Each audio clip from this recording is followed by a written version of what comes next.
By what? Thank you. It is August 28, 2025. This is a regular meeting of the Community Resources Committee of the Town Council. I see a quorum of members. So let me just read the preamble first. Pursuant to Chapter 2 of the Acts of 2025, which extends through June 30 of 2027, the ability of public bodies to meet in a remote or hybrid manner without a quorum of members in person, this meeting will be conducted via remote means. Members of the public who wish to access the meeting may do so via Zoom or by telephone. No in-person attendance of members of the public is possible, but every effort will be made to ensure that the public can adequately access the proceedings in real time via technological means. It is 3:01. I'll call the meeting to order and go around to see if everyone can be heard. Pat. Present. Councillor Haneke. Present. Kathy Shane. Yes, here. And Pam Rooney is present. We have a couple minutes before our 3:05 public hearing to continue Article 15. So I'm just looking ahead to the fact that we do not have meeting minutes. Athena thought maybe they would be ready from the typist or the note taker, but they are not available yet. We could talk about the next agenda preview. Mandy has her hand up. Yep. Do we Councillor know how Haneke. close we are on those meeting minutes to being fully caught up? No, I gave quite a long Okay. list. I don't remember off the top of my head. Okay. Yeah. Athena thought that she had 4 coming and they did not show up in time.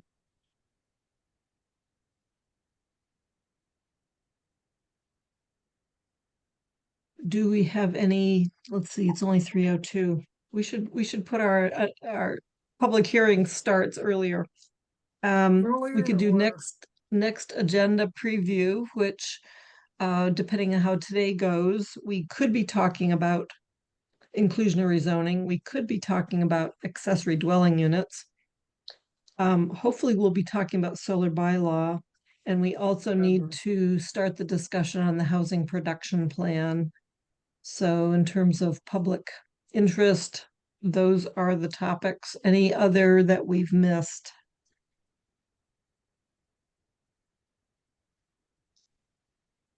Pat.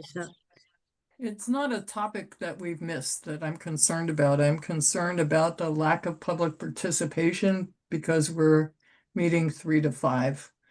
I think that's the primary cause because we've always had ample attendance by the public, and whether or not we as a committee need to reconsider our meeting time. No, and I just, my remark last time that the planning board has met on the things we're about to meet on 2 of them twice, and there is public comment on that. And I think people, doing them twice rather than together, I think people feel they had their say, Pat, so it may or may not be the 3 to 5. Okay, thanks, Kathy. It may, I'm just saying it may or may not be. And on solar, some of the people that cared a lot about it have dropped off because of the slow pace. Not sure where to come in because, that's what I'm not sure. Finance is 2 to 4, and we managed to get public participants when there is anything on it of consequence, which they care about. And then often we have nobody.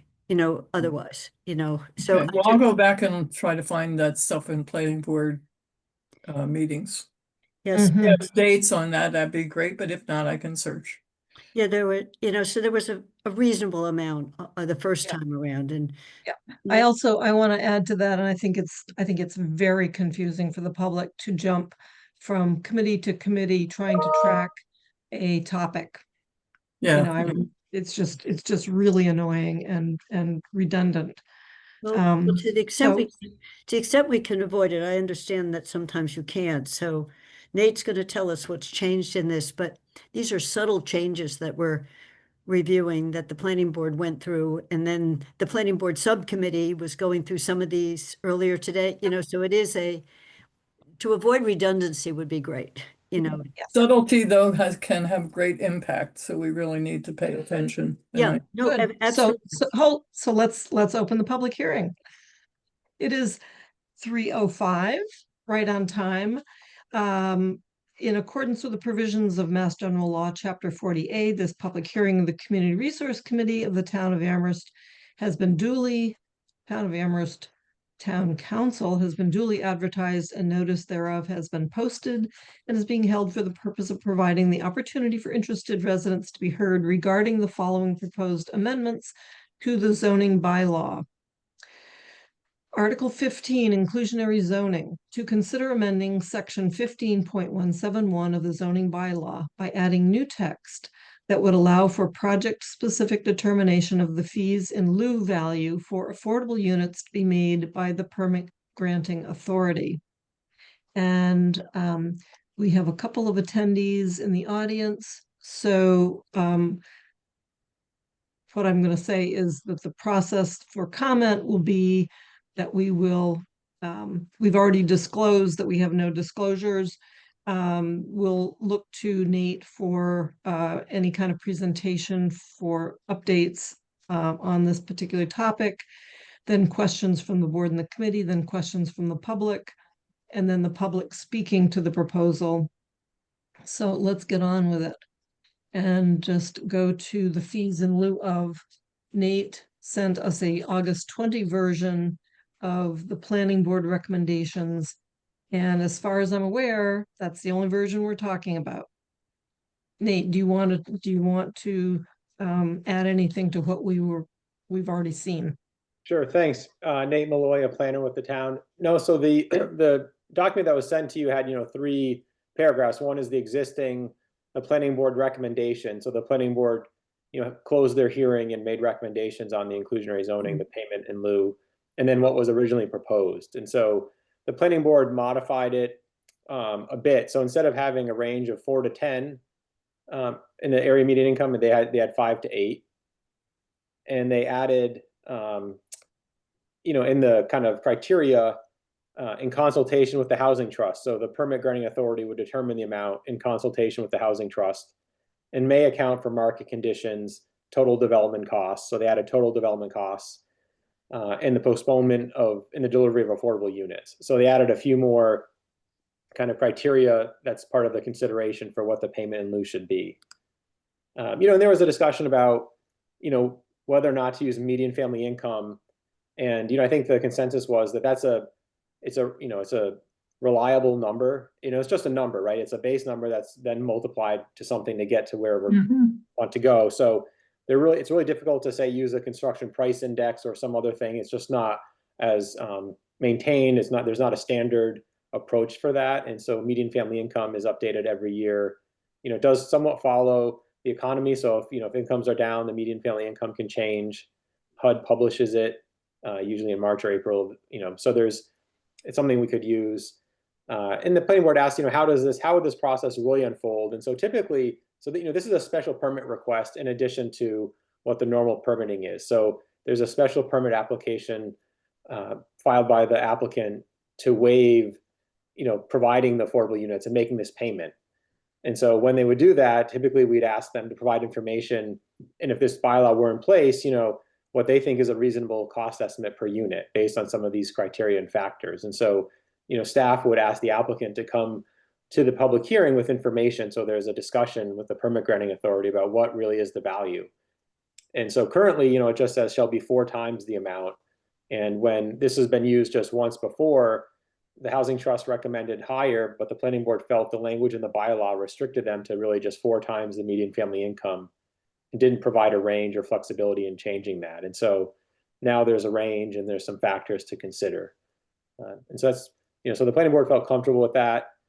I think, there could be another way to do it, right? But this is what has been proposed, and the planning board actually asked the trust to look at doing something like this after that one project.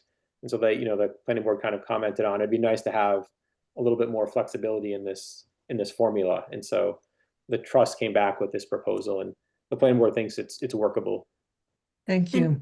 Can I Any have a any questions from the council?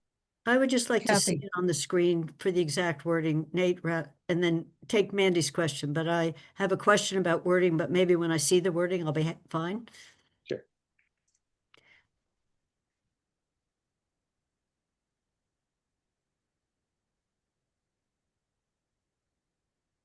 Okay, go ahead, Mandy.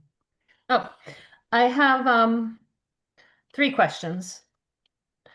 The first two are about the planning board. Could you just tell us what the planning board vote was? Because I believe they voted on a recommendation. And when the planning board was hearing comments from the public, did they hear many comments from those that are applicants that generally might face this versus public members who aren't necessarily building? So those are my two questions about the planning board sort of hearing. The two questions I have about the language that came out of the planning board. The first one is it references the permit granting board or special permit granting authority. My question is, should that just be permit granting authority? Because that's sort of, we don't, at least my experience in the last 7 years has been anytime we're facing a bylaw amendment, we're trying to change all these references to PGA, permit granting authority, and this one's different. So is there a reason this one's different, that it can't just be PGA? Or should we seek to potentially recommend that that language should change to just PGA? That's question number, I guess, 3 technically. And the fourth one is I noticed that the precise payment amount was originally suggested to be a shall consider or shall account for, and now it is a may account for. Could you discuss the reasons behind the change from shall to may? Sure. Yeah, I'll say that I'll start with your permit granting board or special permit granting authority. That language is in there because that's what's in the previous part of section 15. And so when it talks about payment in lieu or providing units off site, it references, it's that phrase, permit granting board or special permit granting authority. And so it's just mirroring the language that's already in the bylaw. And so Can you address, though, her question of can we change it simply to permit granting authority?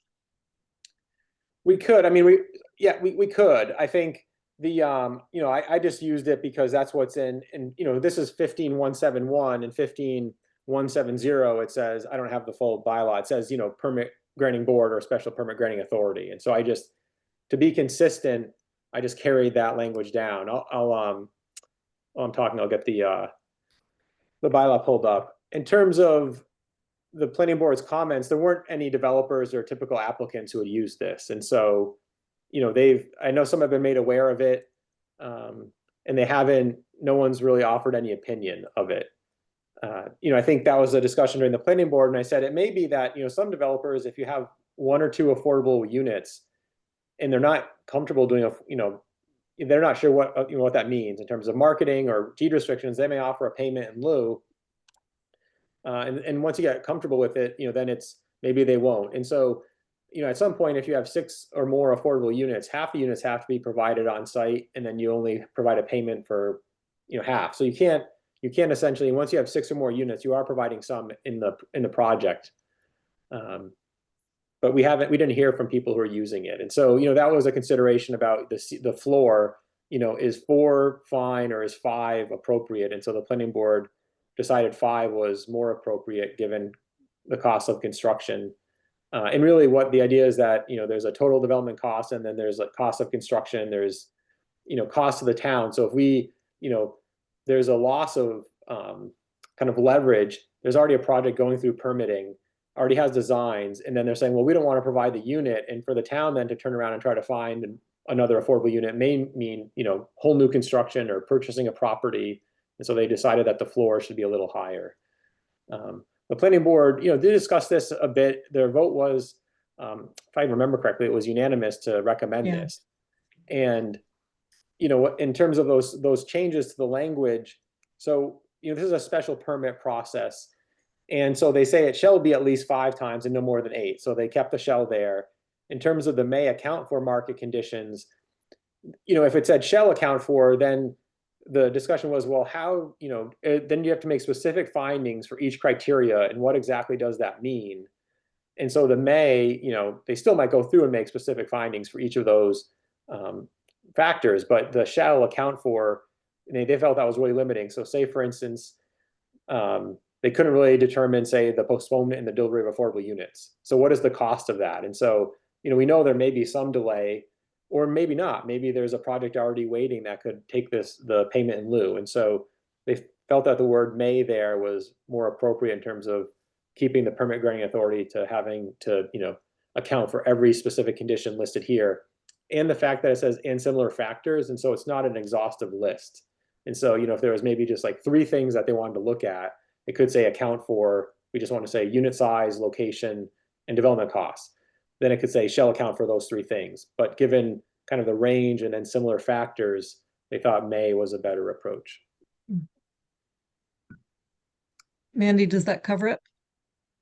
That does, other than my question regarding the language of permit granting board or special permit granting authority. Is there anything stopping us from suggesting that from my quick perusal of Article 15, there are 3 references to that phrase that we could potentially clean up to just permit granting authority? Is there anything that would stop us from recommending the council clean up all 3 references to permit granting authority, since that seems to have been what we've been doing throughout any zoning amendment changes we've been making? We've been dealing it within the article or within a big section that they go through and change everything. While we're in Article 15, could we just make that recommendation for, it looks like it's 15.17, the 171 we're dealing with, and then 15.03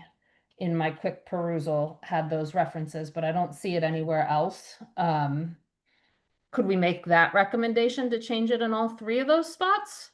Or is there a specific reason that you have to reference those 2 instead of just the generic permit granting authority? Nate? Yeah, And typically. go ahead.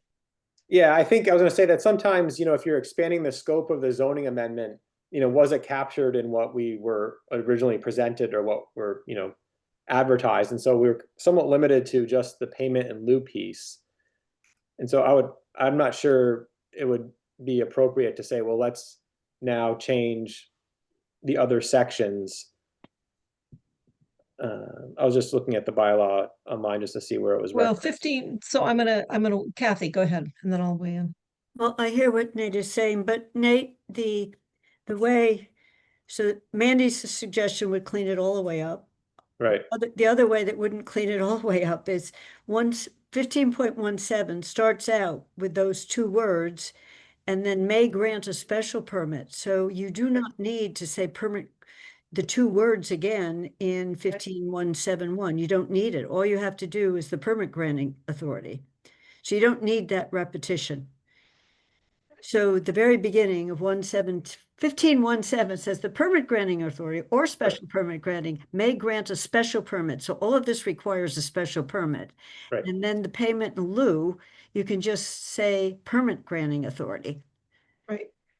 So you could address Mandy's within this narrow thing if you don't want to open up the broader, if there's some issue with opening up the broader. There's no reason to repeat that because it's a clause that follows the top part, that the whole thing is a special permit. And I would add then section 1503, to the extent allowed by law, ensuring that the permit granting authority or special permit granting authority, it's whoever's jurisdiction it is the granting authority. Yeah, I mean, the phrase we put in the bylaw was permit granting authority. So it used to have, there is a definition for a permit granting board, and there used to be another definition. And so really, we never removed that definition. So we still have a permit granting board definition in the bylaw that reads the board designated by the zoning bylaw to hear and decide site plan review applications.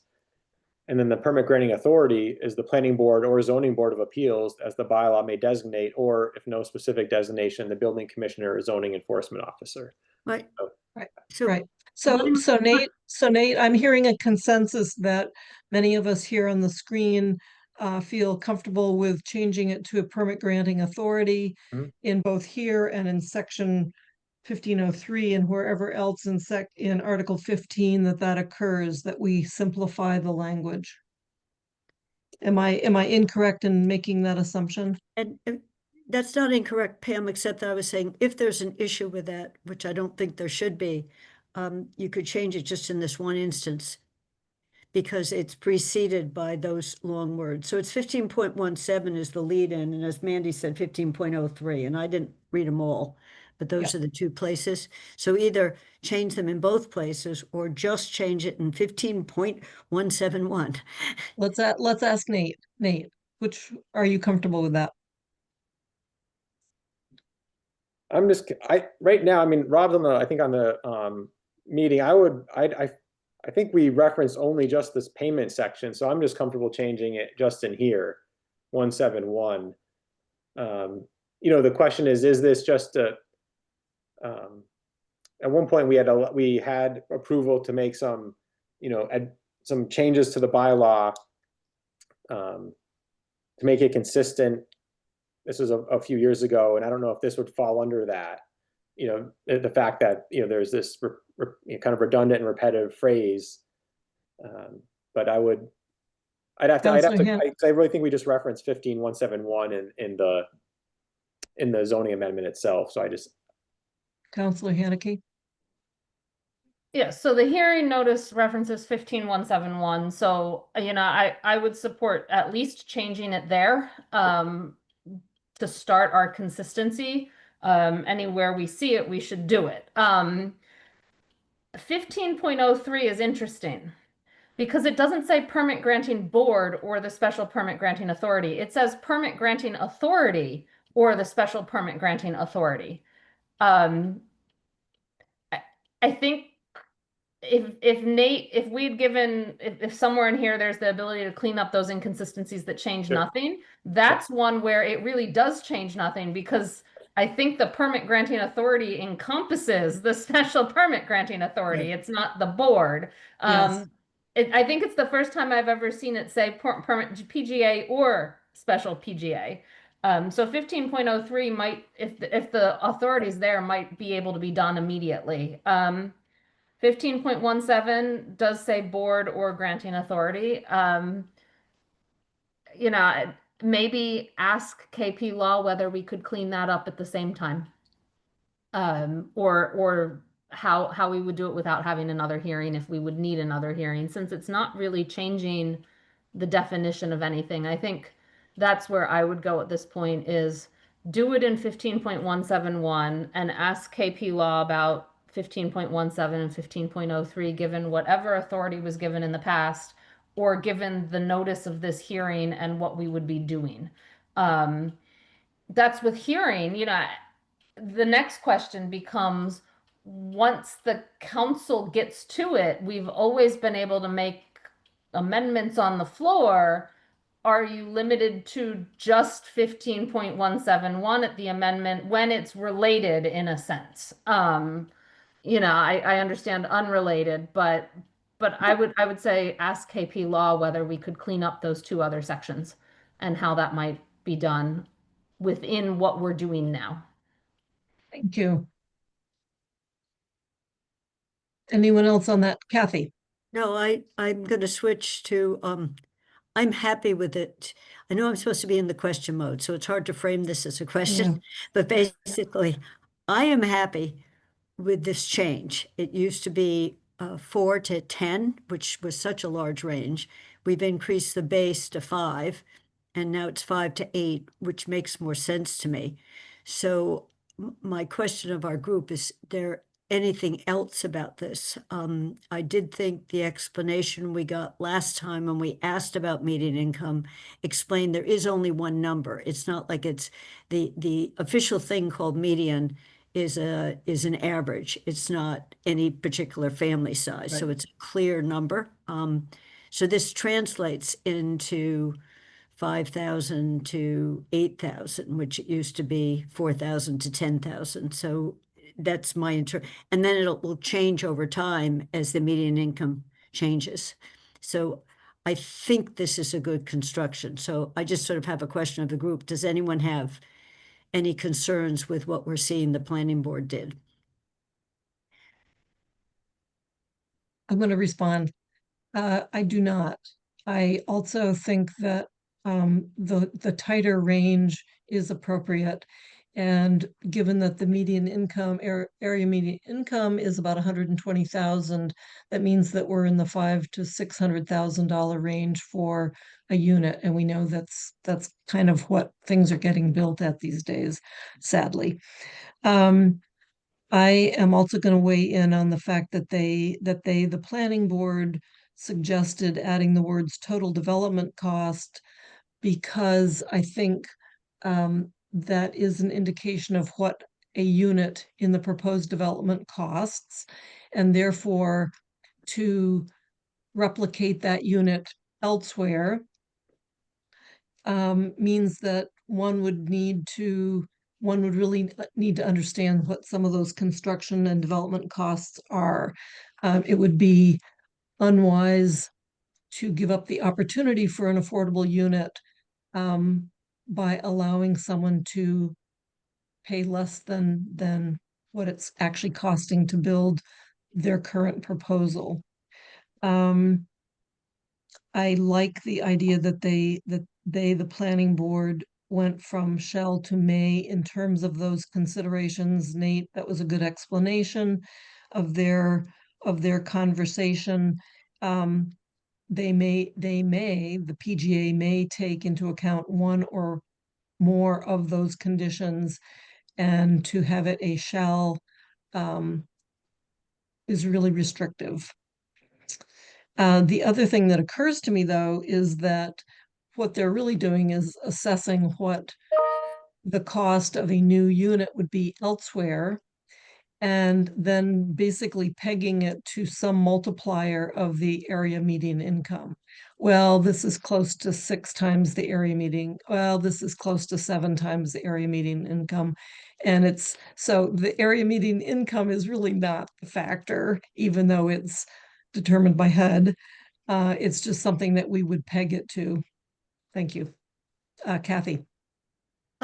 Well, I read it a little differently, that it also leaves you the flexibility. Are we talking about an efficiency or a 2-bedroom? They're each a unit, and one is more expensive to build than another. So it leaves that general, this set of words allows some judgment on what is not being an affordable unit within the building, the new building. So I think it's a good set of words. So as I said, I think each of these improvements were improvements. I don't have any problem with them. Pat, haven't heard from you on this. I think it's a job well done. I'd like to change everything to permit granting authority, but I understand we'll delay that a little bit. I appreciate the work that you've done, Nate. I'm hearing consensus. Do Do you have to open it to the public? Yep. Oh, yeah. Thank you. The public consists of 2 town employees. I'm going to read their names, Greg Rashane and Rob Mora. And I would like to ask if either of them would like to speak to this topic.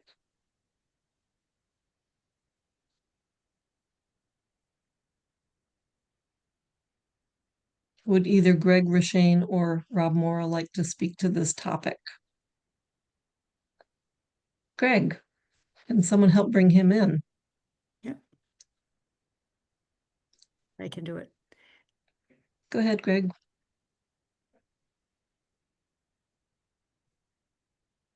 We probably don't need the text at this point. Is everyone comfortable with the text? Yeah. Just a Thank quick you. thanks, yeah, I kind of agree with everything that's been said and Nate's perspective on it, and just wanted to respond when you asked. So thanks, and have nothing to add. Good. Good. Thank you. Rob, do you want to add anything to the conversation? Not a problem. Okay.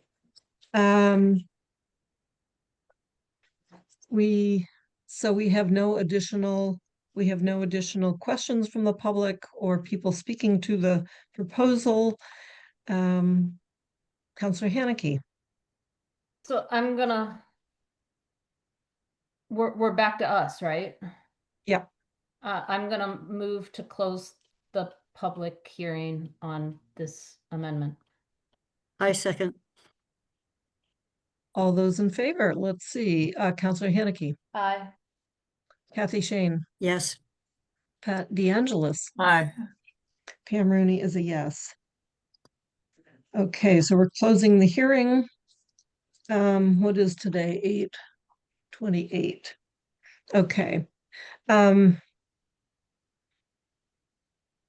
Is there any further deliberation on this subject now that we've closed the public hearing?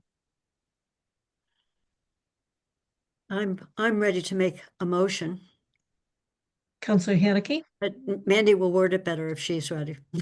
Well, I could make the motion, but I just wanted to say that it's appreciated that the trust saw a potential issue and then drafted their own amendment to bring to the council to deal with this. I think that's the way we hope things work in town when a board or committee says, hey, we think this could be improved, that they bring that to the council. So I wanted to, I know none of the trust members are here, but I wanted to acknowledge that that's good, and I appreciated that.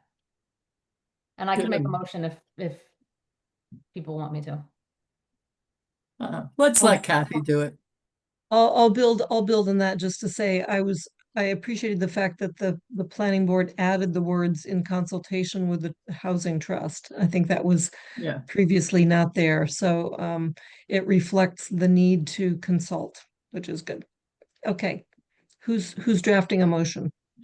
Okay, I'll do it and then someone can fix it. I move that we recommend that the council adopt the changes to Article 15.171 as presented in the revised version we've reviewed today on August 28th. Question, as amended today, right? As amended today on August, because we changed We changed that one thing. we changed it as amended today on August 28th. I'll Second. second it. Pat can have the second. Pat has a second. Seconded. Let's go around. Pat, Aye. Counselor Haneke, Aye. Kathy Shane, Yes. and Pam Rooney is a yes. That's 4 yes, 1 absent. Great, thank you. It is 3:33, and we are going to continue with zoning bylaw Article 5, accessory uses.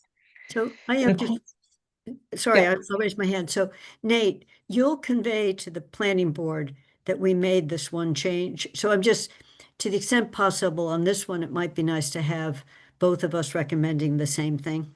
So, Well, they closed their hearing and made the recommendation. I think when it goes to council, I'll just highlight that change that you made today, which I think is a nice one. And so that really, like, the council then has these two similar versions and they can say, okay, we like the idea of just having the permit granting authority. okay, so it's this one wording change. So the answer is they'll see two versions with that one minor change. Okay, thank you. So on that same note, Nate, are you, or you're going to write up the planning board report on this? Okay, and maybe you could share that with me so that my report is similar enough that it doesn't confuse anybody. Sure. Yeah, right as this was starting, I made a note to myself, I need to finish that report. Okay, all right. And if you determine, so here's a question, if you determine, well, we did not change to PGA throughout that Article 15. I'm looking at Counselor Haneke.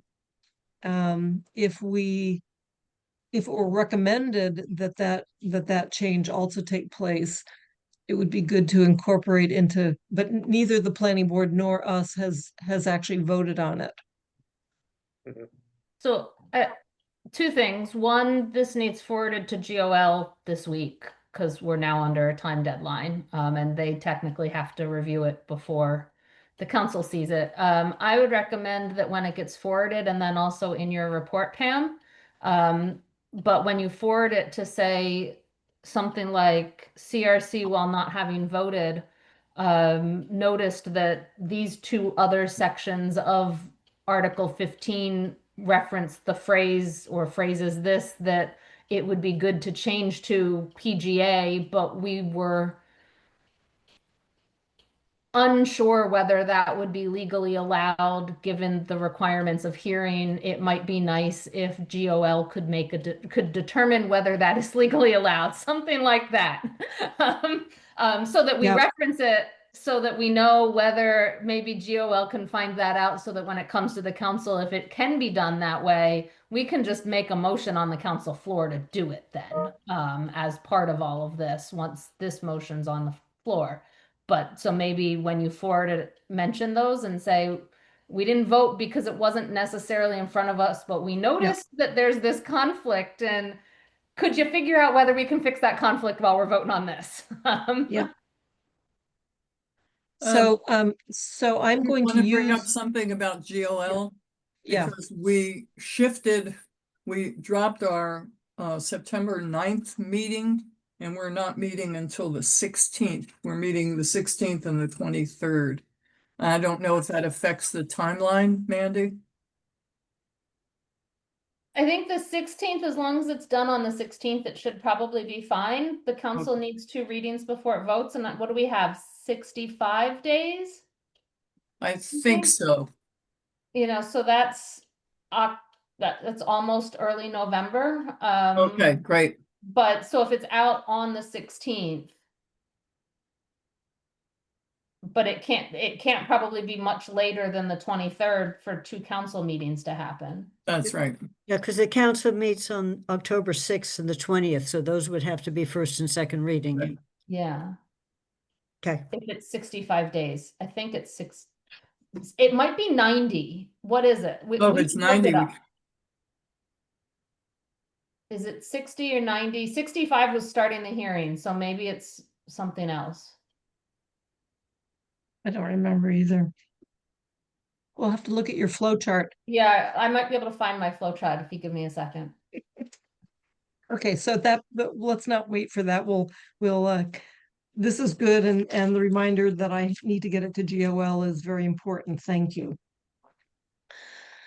It is 3:38, and we are going to continue with zoning bylaw Article 5 accessory uses.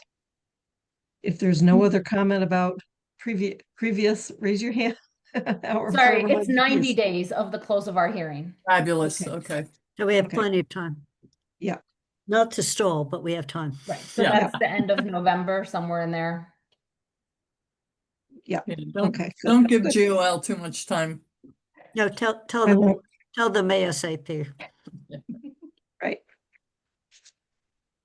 In accordance with the provisions of MGL Chapter 40A, this public hearing of the Community Resource Committee of the Amherst Town Council has been duly advertised, and notice thereof has been posted and is being held for the purpose of providing the opportunity for interested residents to be heard regarding the following proposed amendments to the zoning bylaw. We are discussing Article 5 accessory uses, the basis. I'm not going to read that. To consider amending the zoning bylaw by rescinding section 5.011 accessory dwelling units ADU and replacing it with new section 5.011 that includes provisions for a local ADU and for protected use ADU, which are permitted by right in accordance with the Affordable Homes Act. The same public process will follow. We've already done disclosures. And we would look to Nate for a planning staff presentation of those minor changes that have come out of the housing subcommittee and the planning board since we last met. Nate. Sure, yeah, thanks, everyone. Yeah, the version, I'll explain that, there was a version dated 8/20 that was provided to the CRC, and then a current version sent today at 8/20, dated 8/28.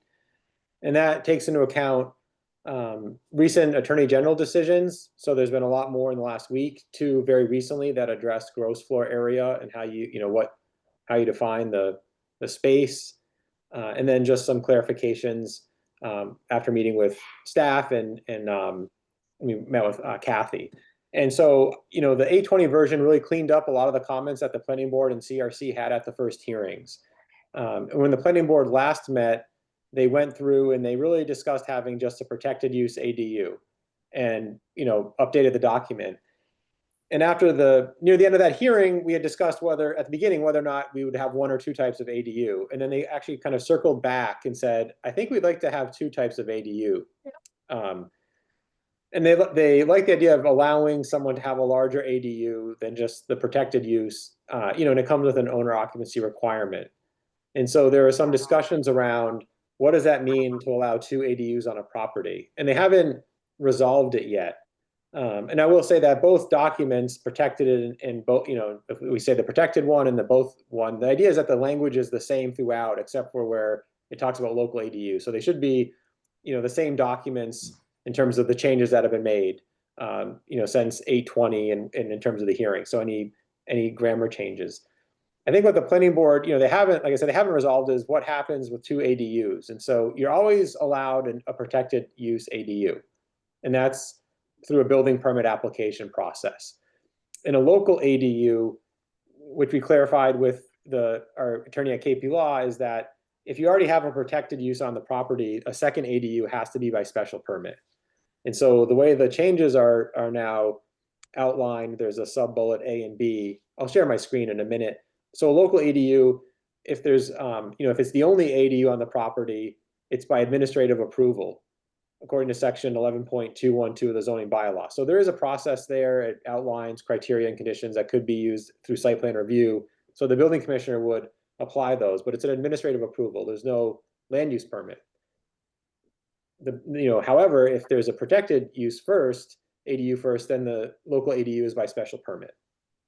And it's important because the planning board thought, well, how many property owners or applicants would go through the process of having a local first and then a special, and getting it protected after, which is still by a special permit, but you have the owner occupancy requirement, or vice versa. How many people would do a protected use and then go through a special permit process to get a local ADU? And they weren't sure how often it would be used, but it hasn't been resolved. I will say, I think another thing that hasn't been resolved is, if you put a local ADU first and you have this owner occupancy requirement, and you do a protected use ADU, the regulations say that you can't require owner occupancy of the principal dwelling or protected use ADU. And so, KP Law has said, well, then the local ADU will have the owner occupancy requirement on it. So there's at least some unit on the property that still has this owner occupant requirement. The Attorney General, there hasn't been a decision about that. So, when they review town meeting articles, it's really whatever is presented to them. And so this kind of area of how a local ADU and protected use ADU would interact with owner occupancy requirement hasn't really been addressed. And so some communities are trying to do two ADUs. And the Attorney General has said that the clear distinction would be to have them be different sizes. So you are allowed your protected use ADU. And then what we're saying is anything bigger than a protected use up to 1,200 square feet is a local ADU. And the Attorney General said, well, if it meets the definition and criteria of a protected use, then it's a protected use. And so some communities, said they would do both, but didn't really clarify. And so the Attorney General has come back and said, well, how if it's 500 square feet or 800 square feet and it meets the standard for protected, how can you call it a local? We're considering it to be a protected. And so we made the distinction that a local is bigger than a protected ADU. And so, you go through the formula to figure out what you have for a protected, and anything bigger than that would be considered a local. And so the other change I'll just say quickly is gross floor area, and then I'll share my screen. We had been, using habitable space. That's a defined term in the zoning bylaw, and it makes sense for the building inspectors and commissioner given the building code. The Attorney General just this week in 2 instances said, no, you really have to use gross floor area according to the regulations. And so there's 2 communities that try to define it differently, like we were doing, and the Attorney General said that's not allowed. So, so what we inserted was the gross floor area definition, which is from the regulations. And now we defined a protected use as half the gross floor area, whereas before we said habitable space. And so, in essence, what that does is it allows more space of the principal dwelling to be counted to your, to get up to a certain size. So in essence, most ADUs would probably get to 900 square feet, because now you can count basements that are of the right, appropriate height, so they meet the building code in terms of height. You could use finished attics and then in finished spaces. So it does say excluding attics and other things, but there's ways to make it so that it could be counted. And so most homes probably have a basement or a partial basement, and maybe they have some attic that they could easily considered finished space without a lot of extra work to get to a large enough principal dwelling to get to 900 square feet. And honestly, that's fine, right? We permit up to 1,000 now. It's just kind of a funny formula to use, because there could be a smaller house that's on a slab that is really only 1,000 square feet, and they only get a 500 square foot ADU. Currently, we'd allow them to be bigger than that, and require a permit. But to me, it's I guess the thought would be, if it could have been cleaner if the state just said, let's allow every protected ADU to be up to 900 square feet, and it doesn't. There's no formula. So now we've already developed an application process where the applicant has to explain how they're calculating their square feet, and then inspectors verify it. So that's a big change in terms of what it means. Habitable space is different than gross floor area. It doesn't necessarily change the structure of the bylaw, right? But it changes kind of our internal process of how the town would manage it. I think the discussion of whether or not you want 1 or 2 types of ADU is still on the table. So the CRC was kind of maybe like the planning board was thinking about just one. The planning board, like I said, is still not. They haven't concluded that discussion, and so they made a few other changes to the bylaw, and I can share those when I share my screen. But essentially there hasn't been significant changes in terms of language from the 820 version. It's really about this gross floor area and whether or not there's 1 or 2 types of ADUs.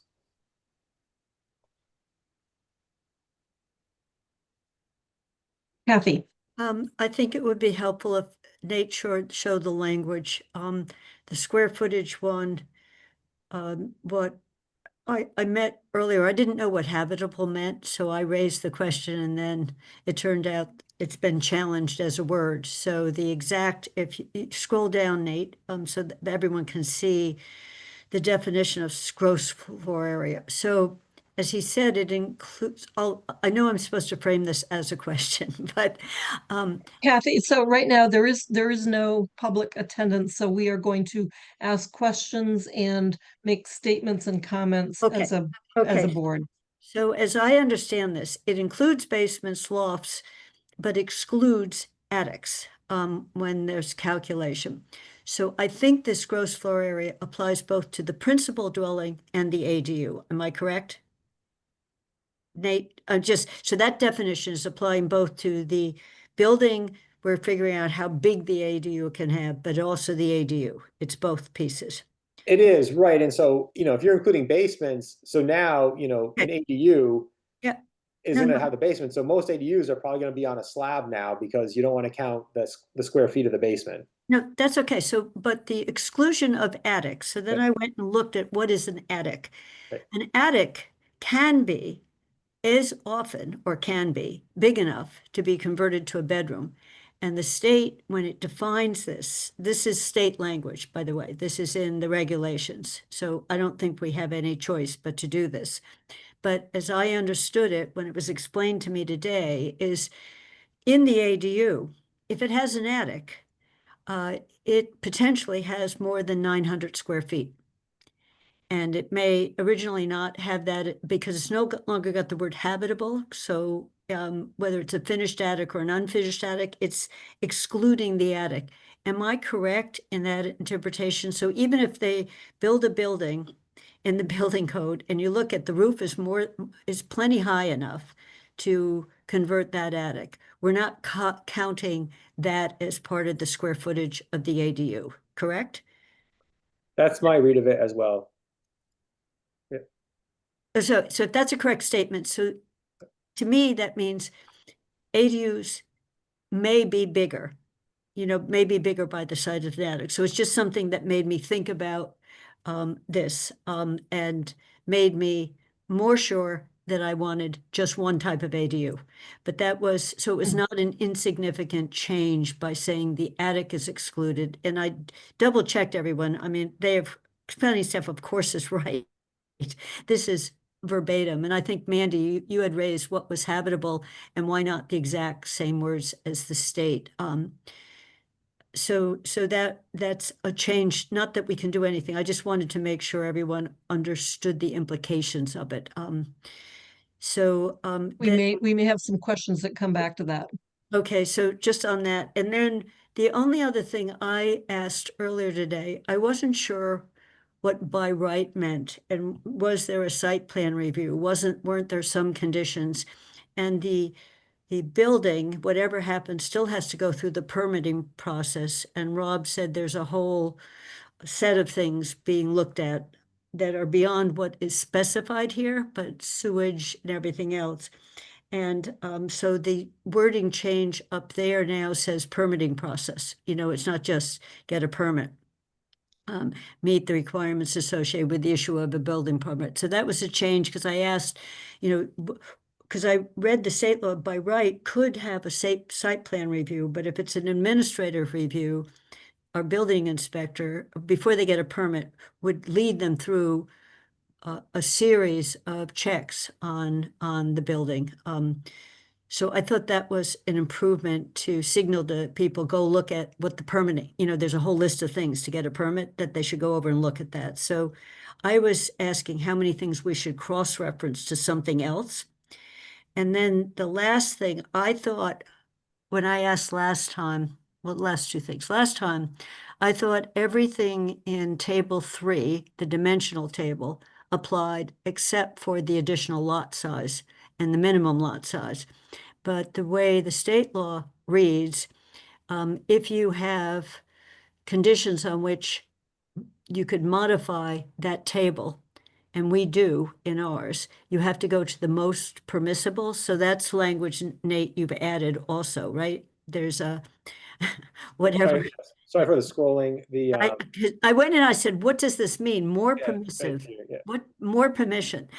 And they showed me Article 6 has all these qualifiers of the dimension table. And in some case, the qualifier allows something to be a shorter distance, the side lot can be smaller. I always looked just at the dimension table, so it was the first time. So I just wanted those things have been added, and it may be just wording, but they're significant in terms of what can be done. And as far as I can see, we're required to do this, so it's not something we can make a decision about. The most permissive we've got seems to be directly written in. So I'm asking them partly as a question, but also to flag to people that these were wording changes that have an impact. And I'm finished. Okay, Kathy, I wanted to respond to item B, which is the 5.0114B. I think the planning board was leaning toward the use of the word least restrictive dimensional regulations as easier to understand than most permissive. Okay, so that was not i.e., it was just to change that wording. Okay. Yeah. Well, I like that. We had left it as parenthetical, so more permissive is from the regulation, and they recommended inserting, least restrictive as a qualifier. There's, they might change it and just say the least restrictive dimensional regulation. Again, it's one of those kind of cautionary approaches where we even said, use the language in the regulation, which is the more permissive dimensional regulation.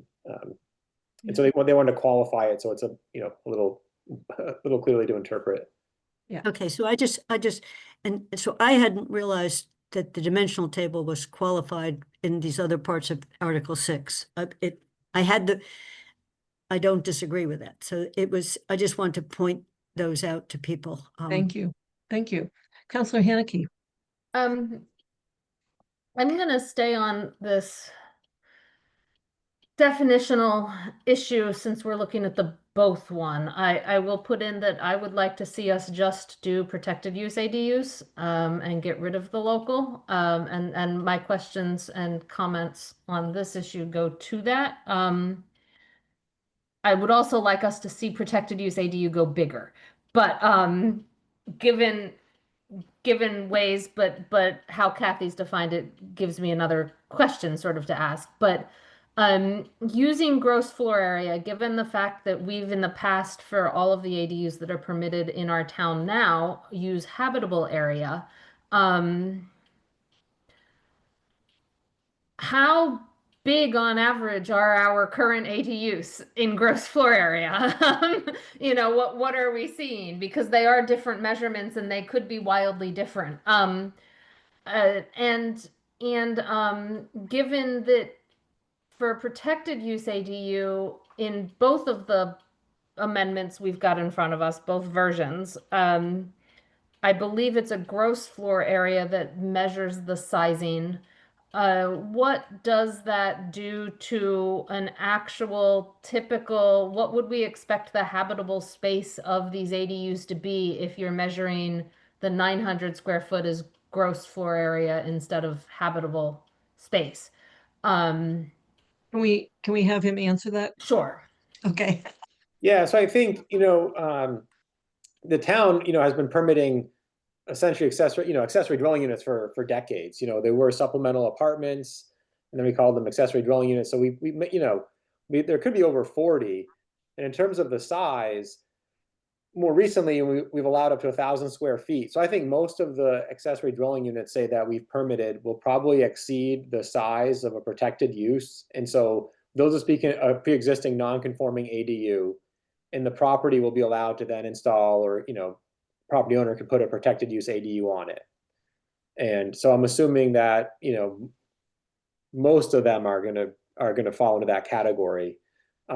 Especially given that we allowed 800 or 850 and then 1,000. And so we were always, allowing a little bit bigger ADU, just knowing that, what's actually kind of a nice size space to have. And so, right, if you took if there was an 850 square foot ADU that we permitted using habitable space, and now it has a basement, according to the state, that's 1,700 gross square feet. And so that's much bigger than what's allowed as a protected use ADU.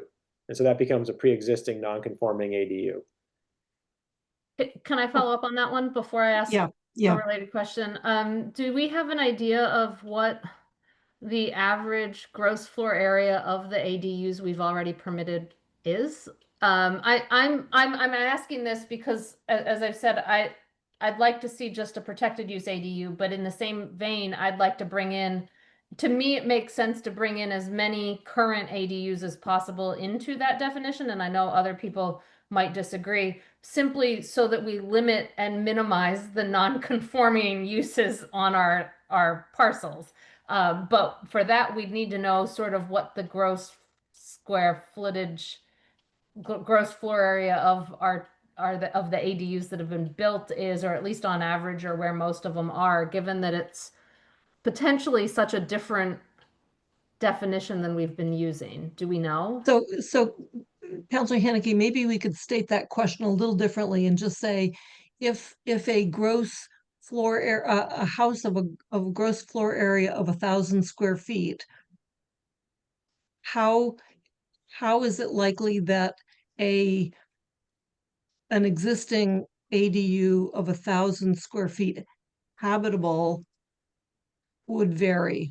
I mean, that's what we're trying to figure out, is the difference between But apples and apples. I think what Mandy's asked, so we don't, so this definition of gross floor area right now is really developed just to apply to protected use. It's not really associated with building code, and it's not something we would measure. So, like I said, I think probably most ADUs that have been permitted are going to be bigger than 900 square feet because they probably have a basement or some other space. And so, this definition right here is really as part of the regulations that apply to the protected use ADU. It doesn't really relate to building code and how we would measure something. And so we probably won't go back and try to figure out how big are the other ADUs.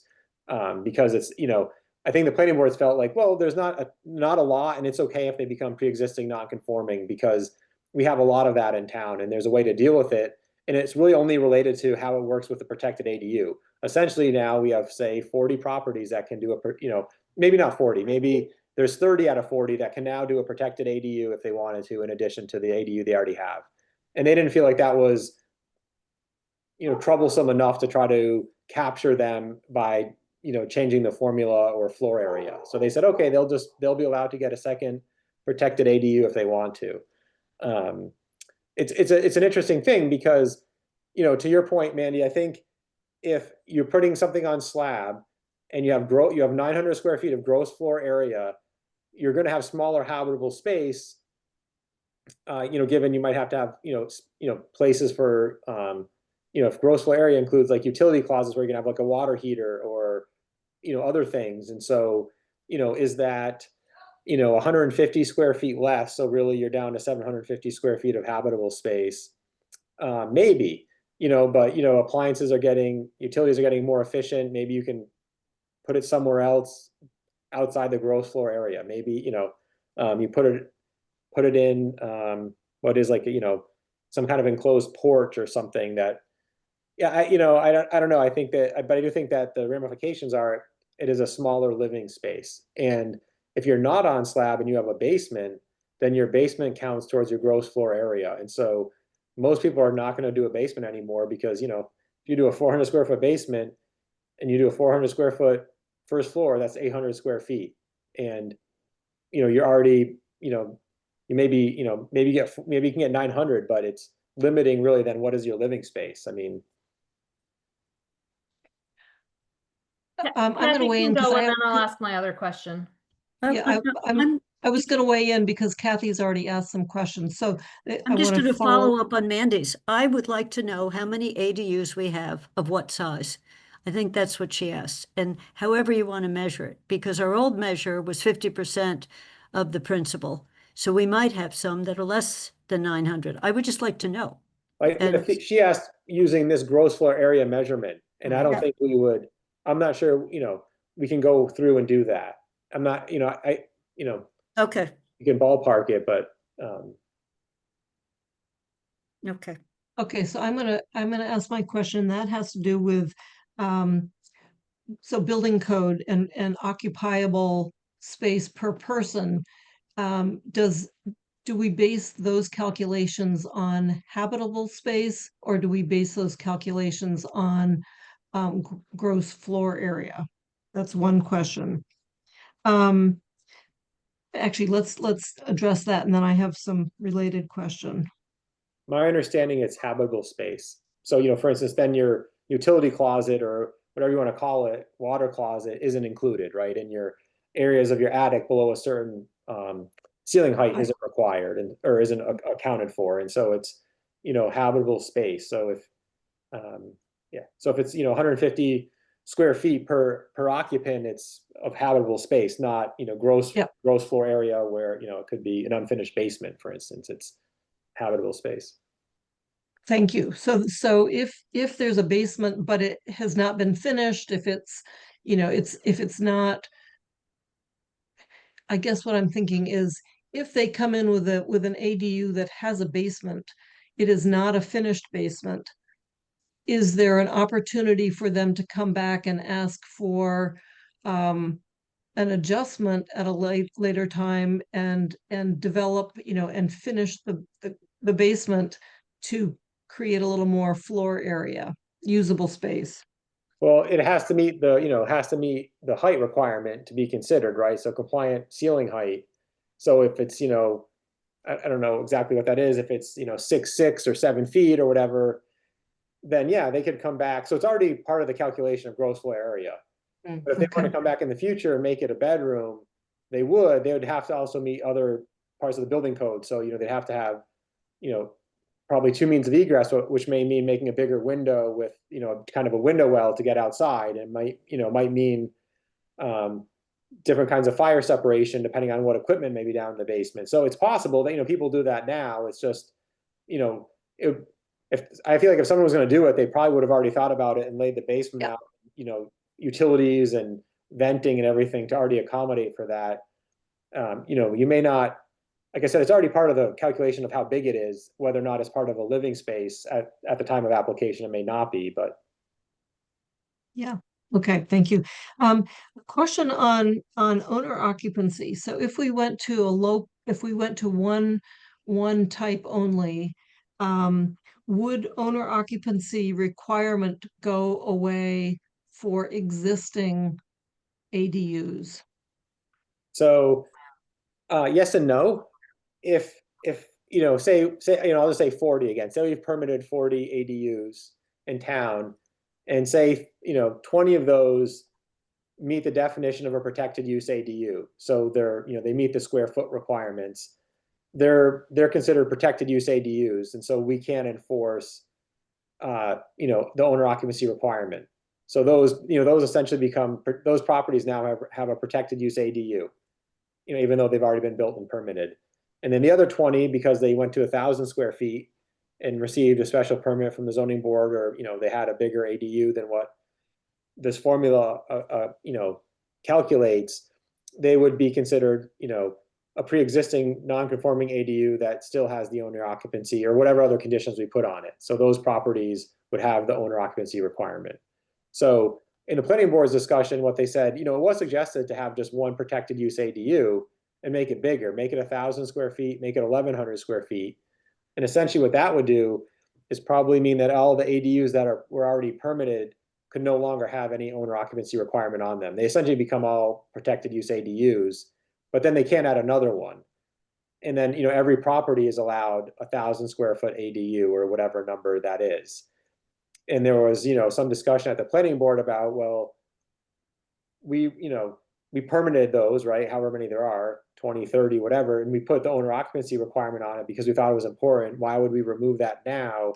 However, the state's saying, we have to require a protected use ADU anyway. So, there are some questions about, do we want to, I don't want to say undo, but, quote, undo what was already, some of the conditions of previous permits or ADUs. Yeah, so so to your question, Pam, yeah, so some of them will be protected and we can't, require owner occupancy, and some of them are probably going to be too big and the owner occupancy will remain. And that starts to become a little arbitrary in the big picture. Pat? Yeah, I have a couple of minor questions, or in terms of, and one is naive, the owner occupancy. I have a single family home. I build an ADU. I'm living here. I sell my house and the ADU. Is it still required to be owner occupied, or at that point I sold it to LLC and they're going to rent the house and the ADU? Is owner occupancy permanent and It is. deed restricted? It is deed restricted, so we Okay. require, yeah.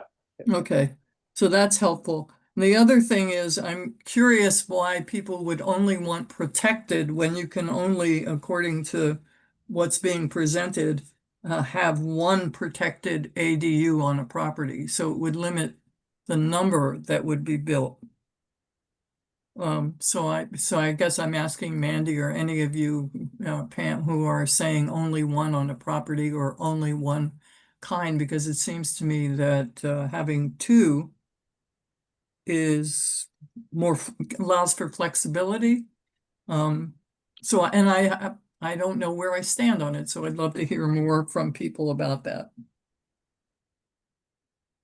Councilor Hanneke. I'll answer that, and then I have another question for Nate.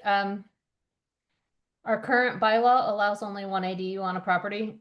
So if we're trying to keep it as current, as close to current as possible, that would be a way to do so, of just allowing protected use ADUs. As I've said before, I would like to expand protected use ADUs to be much larger, which would potentially make it as close to what we currently have as possible. I actually don't have a real problem with putting two ADUs on a property. I don't either. And so Thank you. some of that request for just a protected use is two ADUs is fine, except if the protected use goes up first, it's a special permit, and I've got a problem with a special permit. But we can't change No. that either. So there's a lot of sort of competing things in my mind as to what's best. And one of the things I'm thinking of is less regulation is better. And keeping two different types of ADUs adds a layer of regulation on that I think is just unnecessary. To my question, although I have a lot more, but I'm going to stick with this this gross square footage thing in the definitions. In the bylaw, I think it's the one that's on the screen, the both bylaw, the definition of local ADU uses habitable space. So in that proposal, we are measuring the size of the ADU differently. I don't know. I understand in this weird way, that means, you know, given what Nate has said, that a protected use ADU is going to be quite small. If you stick to 900 square feet gross floor area, because that, or we're going to get a lot of slab, and I don't know whether I actually want a lot of slab buildings. And then that next 300 square feet is actually not just 300 square feet. It's a lot more than 300 square feet because it's habitable instead of gross floor area. And if we keep with two, I don't necessarily see I might favor that, but I do find it strange that we would literally be measuring the sizes of the ADUs differently. So why would we go through measuring them differently, I guess is my question. Is there really a benefit to that? Or should we just, if we're concerned about the size, the gross floor area measurement being too small and too restrictive because it's everything, and we really want a 1,200 square foot habitable square feet, why I don't. could we do it differently? Is there a more logical way to do this to get to the same point while measuring things the same?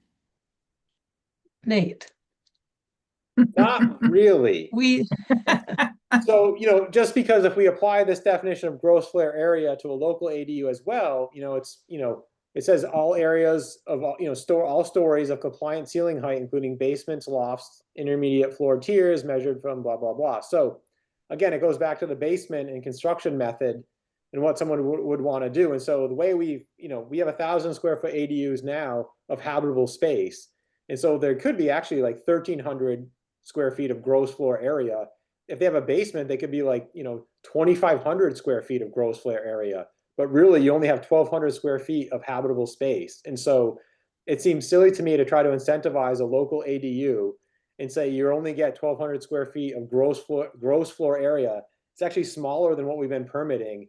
In that instance, I'd rather just do a protected use ADU and not try to come up with a way to say, well, let's give someone an extra unit when we're really not giving them anything. And I'd rather then change the bylaw, kind of what Pat, you and Mandy had done a few years ago, and investigate what a definition of a triplex is or a quadplex, and come up with what is a 3-unit residential use classification, whether it's 2 ADUs or small principal dwellings and a big one, or whatever it is, whatever it is, and not try to come up with some different ways that you could, an applicant could try to figure out how they could get a nice livable space in an ADU. And so to me, that's why we say habitable space in a local ADU, because it is our discretion, it's a local one, and we actually want to make it usable for people. And so we have inquiries waiting to there's a few property owners who have been following this, and they're hoping that they could do 1,000 square feet of habitable space because they want it for themselves or their children or someone. And 900 is a little small and 1,000 is good. And so if we said 1,200 gross square feet, they could get that and put it on a slab or change their construction method. But really, you're just essentially within already where anyone who wants to get as much living space out of it as they can is going to figure out how to do that. That might mean a different kind of construction method than they might have considered before, right? But I just want to say to the chair that there is a member of the public now in the audience, and I don't know whether, and I didn't know if you knew it. okay, I see that. I'm happy to pause for a moment if someone wants to, if there is a member of the audience who has any questions or comments on the proposed bylaw. This would be a good opportunity to do that, and then we would resume the conversation and the questions from the board, from the chair of committee. So I'm opening up public comment opportunity to the members of the public.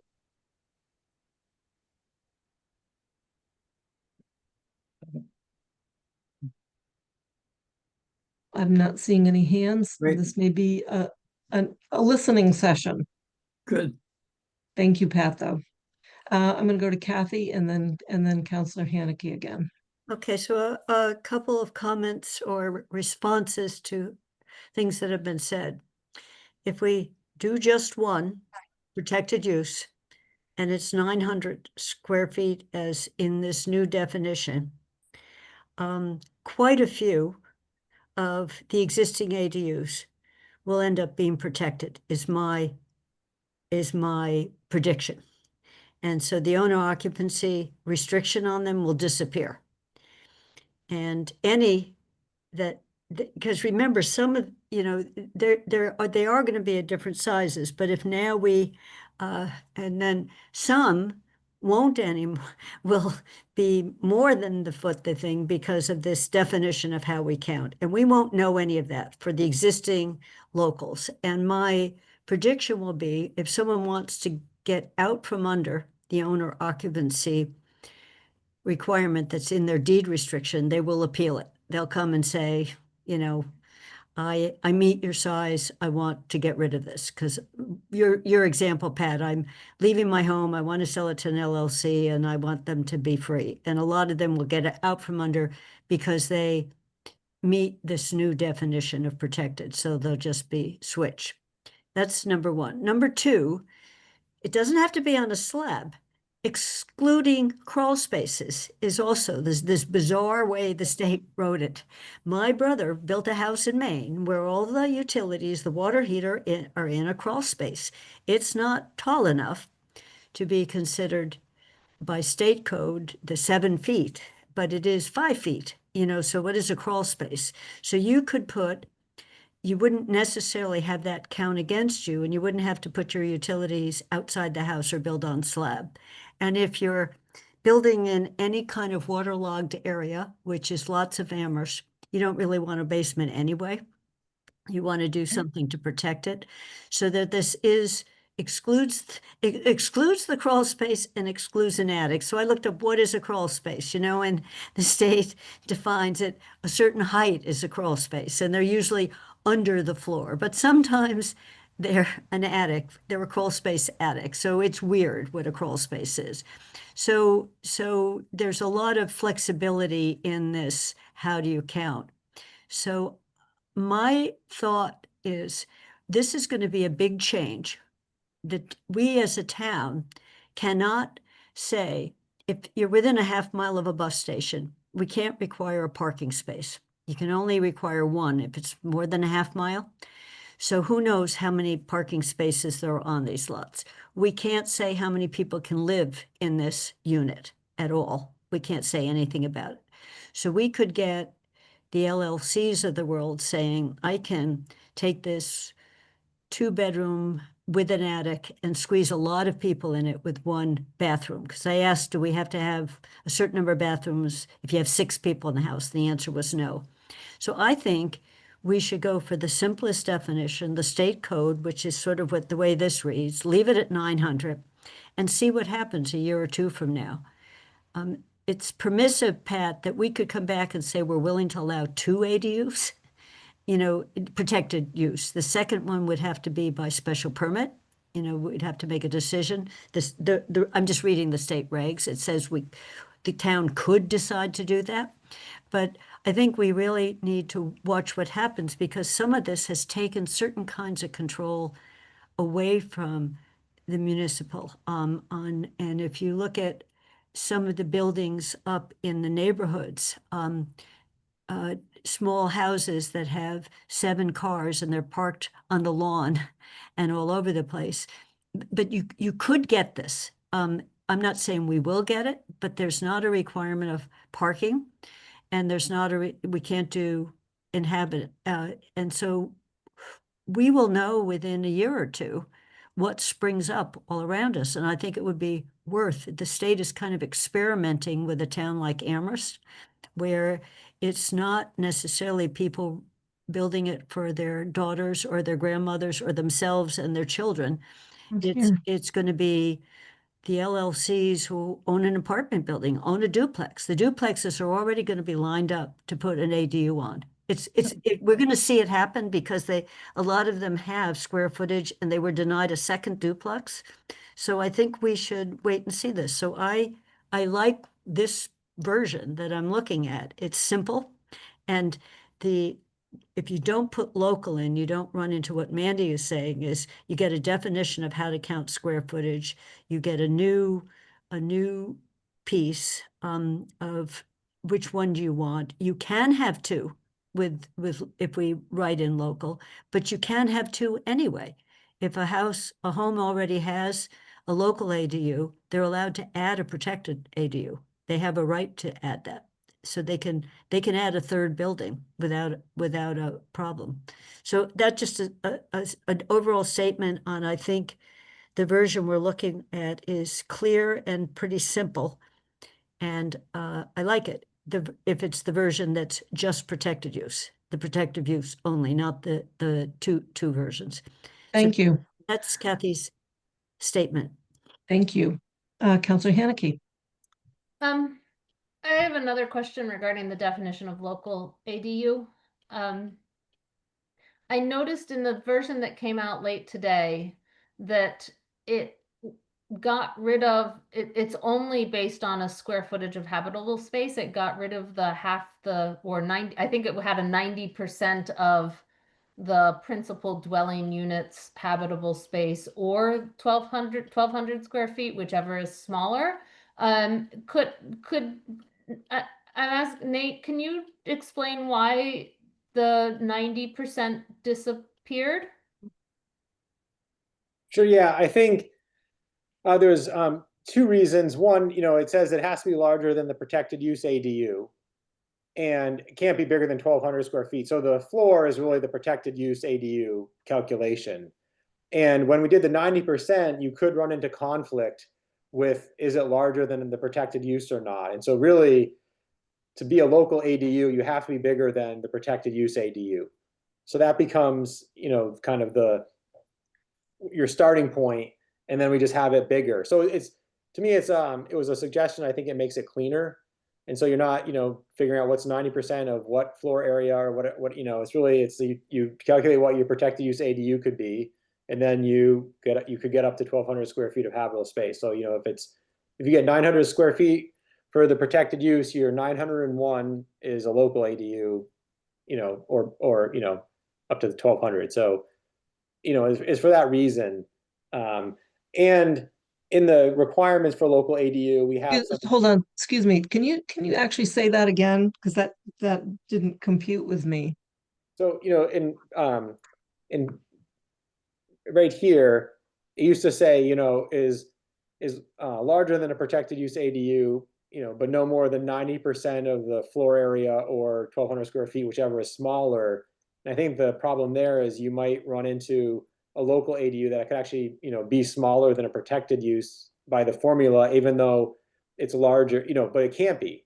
A local ADU has to be larger than a protected use ADU is the way we're defining it. Otherwise, it really is just a protected use. And what I was going to say about that in terms of, and we have design requirements further below, we have requirements for local ADU to say that they have to be designed to be compatible and accessory to the principal dwelling. And so, I think the planning board and staff thought, well, we have these other kind of, requirements of a local ADU so that even if it's a little bigger, we have some, some design standards that they have to meet. So, even if it's bigger, to make it look accessory, we have a setback requirement. We think it can all work together without having this 90% formula in there. So Nate, in this case, you might actually have, if it's 1,200 square feet of habitable space, you might actually have a building which really is more like a duplex because it's equal in size to the principal dwelling. Wouldn't that And be that to great? me- I'd love that. You're right, you Well, could. We already allow duplexes, right? Not by right. Right, so we But not, do, yeah, so no, you're right. So, given if it's a smaller home, 1,200 square feet could be very comparable in size. And so then, you follow the standards in this bylaw to make it designed so it looks accessory to it. So, maybe you're, reducing the massing up front, or the way you're locating it on a property so that, it's not, doesn't look like it's now what was the principal dwelling on it. so my thinking on this is, if in fact you want to allow something of that size, it makes sense to me that if you're starting to match the mass and scale of an existing building, then it makes more sense to have it receive more scrutiny than something that's up to 900 gross square feet. So in that sense, having a local designation is not a bad thing.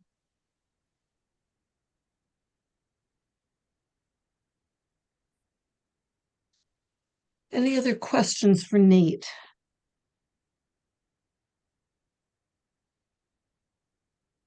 Oh, Mandy said something earlier, though. It didn't sound quite right. It was, I think you said something about if you had an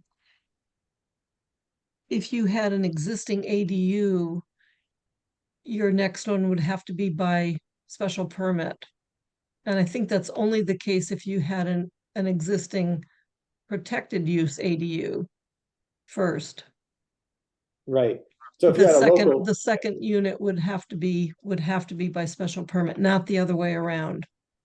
right. So if you had a local ADU, was already permitted, or you go through, if this bylaw were in place, you did a local ADU, you could then have a protected use ADU just through, without a special permit. Because you can't require a special permit for a protected use. Right. Right. Yes, thank you. Councilor Haneke. Thank you. We're still on the both, right? I would just a couple of things. In the definitions section, it's still not in alphabetical order because local is listed last, and it really should be, I guess, after gross floor area, just to keep our standards in. Eventually, as we move through this again, we tend to put definitions in alphabetical order, and I'm curious why we're not putting these into Article 12. Why we're putting them in here instead of Article 12. Is there a specific reason they can't go in Article 12 instead of here? Nate? So, yeah. Yeah, I mean, to be honest, I wouldn't put gross floor area or principal dwelling in our zoning bylaw other than how it relates to accessory dwelling unit and only to a protected use ADU. And so that's why we're defining it within this specific section. And so, yeah, the planning board asked that question. I gave that kind of same response. If you define it within this section, it really only applies to this section. To me, that's what's important. To me, right, so, we used to call it a supplemental apartment and an accessory dwelling unit. And now the state's saying a protected use ADU. And so to me, it's a very specific definition that applies to this protected use.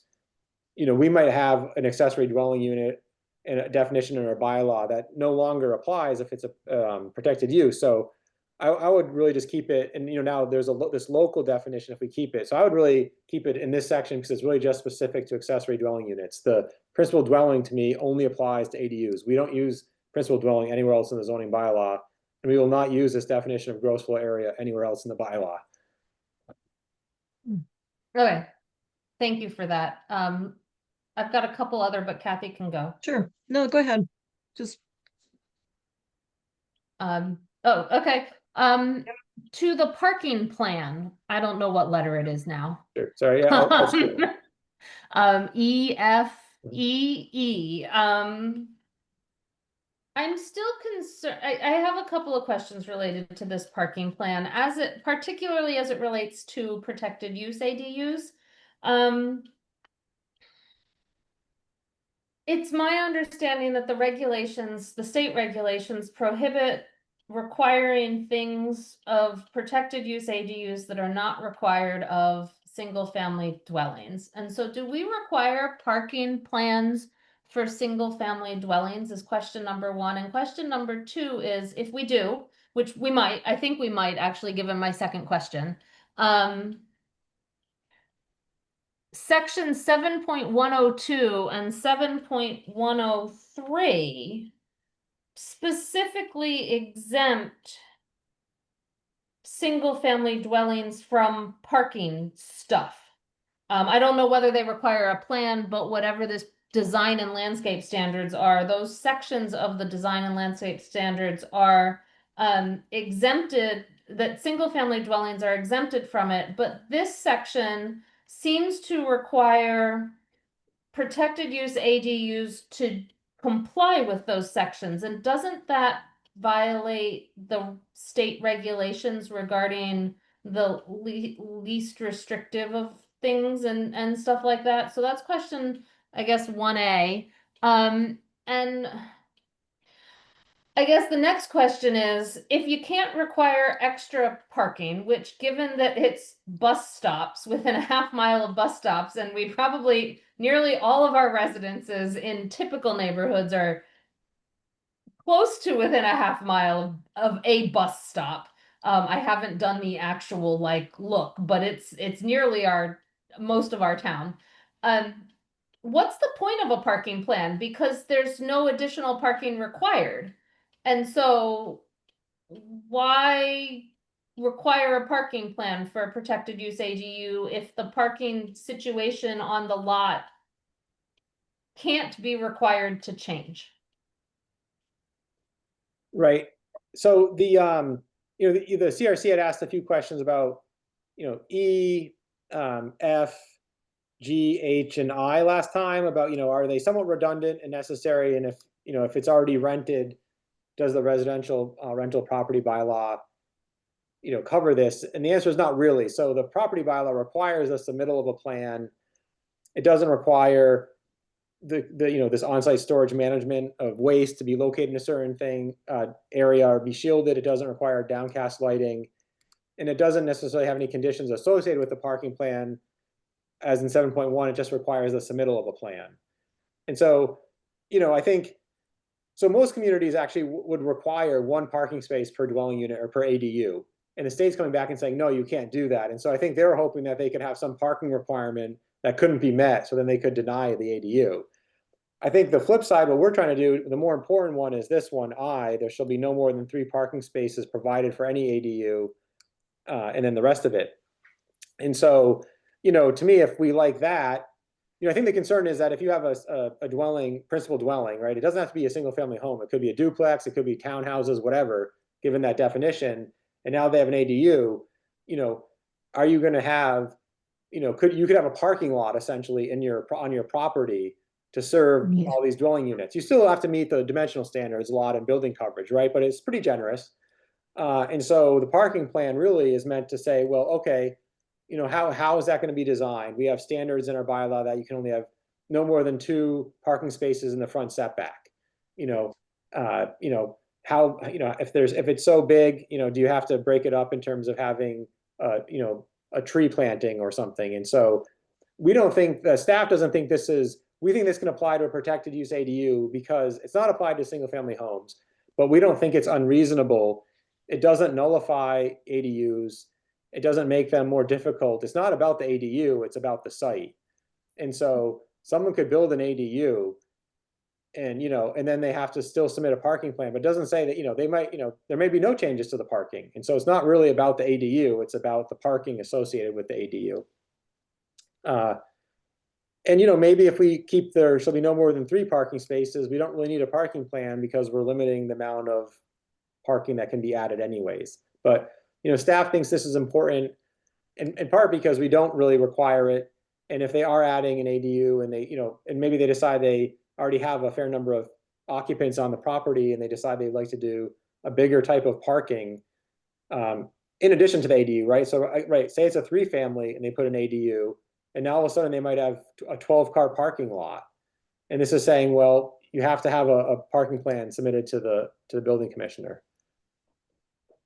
And, honestly, depending on how we would read it and apply it to the protected use, that many parking spots would require a permit anyways. So then you have to decide, is this in conflict with the protected use standard? Is the parking really to serve the ADU, or is it to serve the whole property? I feel like, there's going to be a lot of instances where this is, has to be interpreted and questioned by staff and, in a lot of communities, given that the principal dwelling now can be any structure with one dwelling unit. So, you could have anywhere from 1 unit to 20 units putting an ADU on the property, so you could have, an apartment building putting an ADU. It doesn't have to be standalone ADU, right? It could be a contained ADU, but they have that ability now. So, yeah, I mean, we don't apply this to single family homes. We think it's something it's good to have. This one is okay. It's a general bylaw, so we ask them to follow the rental property, dark sky compliant, and then on-site storage, shall be located in the interior of the dwelling or an accessory building or screened appropriately from view. So we find that to be reasonable. It's not restricting the building of the ADU. It's saying, well, okay, consider how you manage your trash. And it could be that you put up a little fence to block it from the public view. Doesn't mean you have to create a whole new structure or a bigger ADU. I'm gonna weigh in, and I would strongly support these conditions. I think in terms of the parking one, it's a good question, but 7.0002 does talk what Nate just mentioned. There are some parking stipulations within the town, and it's important that if it applies to that single family, this is where we see typically more than 2 cars parked in the front setback, and that becomes the issue that is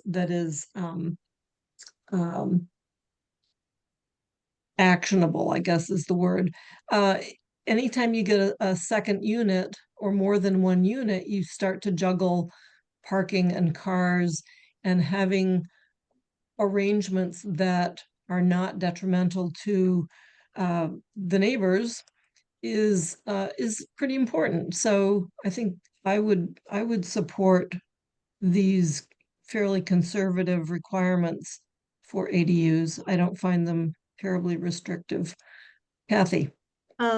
Just Pam, it's not referring to 7.00, it's referring to 7.1. And, as Mandy was pointing out, we can't do anything about parking per se, but the 7.1 wants to make sure the lot is safe, for pedestrians, for cars, that they figure it out, how the different things are flowing across it. So I think that's what you're trying to do with this drafting, Nate, that we can't require parking except for maybe one if they're, and Mandy, we do have a whole bunch up here that are more than a mile from the nearest bus stop. But a lot. But you can't require, but you can worry about if they're going to try to accommodate a lot more cars. So what's interesting is the no more than 3. I guess you get a site plan proposed that they're thinking they're going to be a lot of people in this ADU and they want 5 on-site parking. So that again is part of this design standard. So 7.1 seems like a good section because it worries about water runoff, slope, pedestrians, and just general safety, and lighting. So it has something to do with how the whole thing is laid off without getting into 2 places, 4 places, depending on the bedroom. So it skirts around the fact that we can't really control how many cars are there. We can't require them to have spaces off-street parking. The 7.00 requires parking spaces. Of a single-family home, we require off-street parking. So the dwelling has to have some off-street parking. These ADUs don't have to have any additional off-street parking.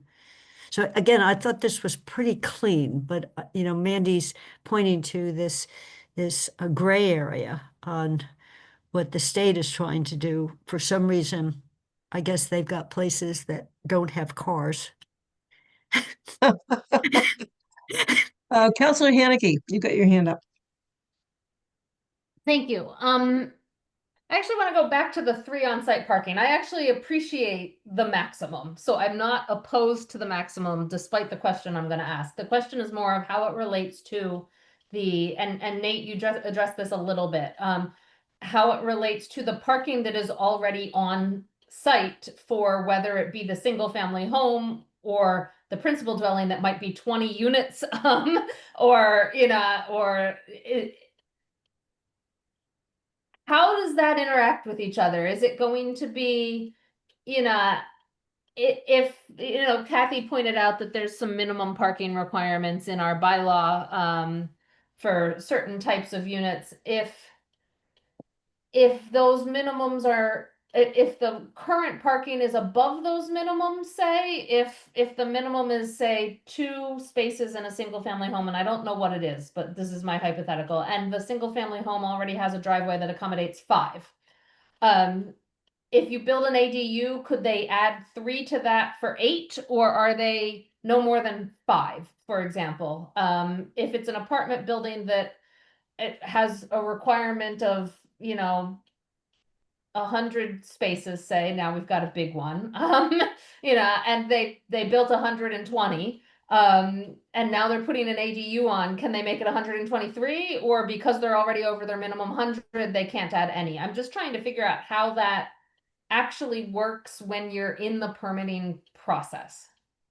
Yeah, no, I think the parking is a difficult thing to actually capture, because there's so we say on-site parking spaces, and so really that's just the parking space. It's not the drive aisle, it's not other things. So typically in a residential setting, excluding, say, like a bigger apartment buildings, you have your driveway, and you don't really have any parking spaces per se. You have your driveway, and you might have a wide driveway. So, my example would be, I have an 80-foot driveway, a double, a wide enough driveway, a 2-car wide driveway is 80 feet. So really I can stack a bunch of cars in my driveway. Those aren't parking spaces. I add an ADU, maybe I don't do anything because I have enough pavement on my driveway to serve the ADU. So, you're not adding any parking spaces there. But what we're envisioning, and we've seen a few times, is where they put the ADU on the property where they want it, and then they actually want a separate driveway or parking area to serve the ADU. So they might actually ask for a separate curb cut, or they have a spur of a driveway off their main driveway and then go to a parking area in the side yard. And so, you enter, so then all of a sudden you have a bit more pavement. And so that's where this 3 on-site parking spaces, the housing subcommittee and planning board kind of liked having a maximum, because their concern was that you could then get a lot more parking associated with the ADU. In reality, I think it's hard to tell, is it serving the principal dwelling, which could have 1 or more units, or is it serving the ADU? And so unless it's like really clear that, oh, we're putting this ADU over here, and now we want to put a new driveway in and have 5 cars parked there, sure, that's serving the ADU. But in any given circumstance, if this requirement were in the bylaw, someone would figure out how to make it work, even if there were more occupants in the ADU, right? They would just have cars in another, in the existing driveway or parking area, and then they'd create a parking area to serve the ADU that only had 3. But it's a way to try to limit that. I think, it's really hard to do. We still have building and lot coverages, right? So if you can only have 35% lot coverage, you can only have 35% lot coverage, but that still could be a lot.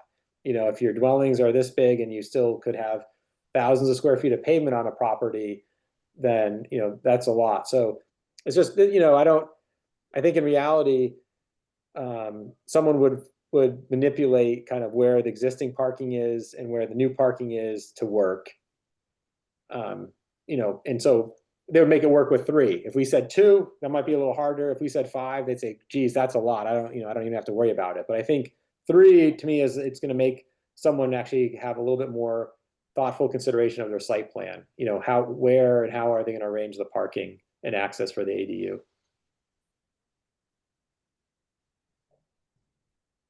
I'm going to ask a question. I'm actually going to call on Rob Mora, if that's okay, Rob. You're still in the audience. This has to do with 275 East Pleasant Street. and I was able to look at the site plan for that proposal. It is the conversion of a small garage into an ADU with a garage. And the question that that I might have, because it's talking about this specific issue, that maybe Rob can clarify for us. The existing property had parking space for maybe 2 vehicles because there was a little garage and I think they could both park in the garage.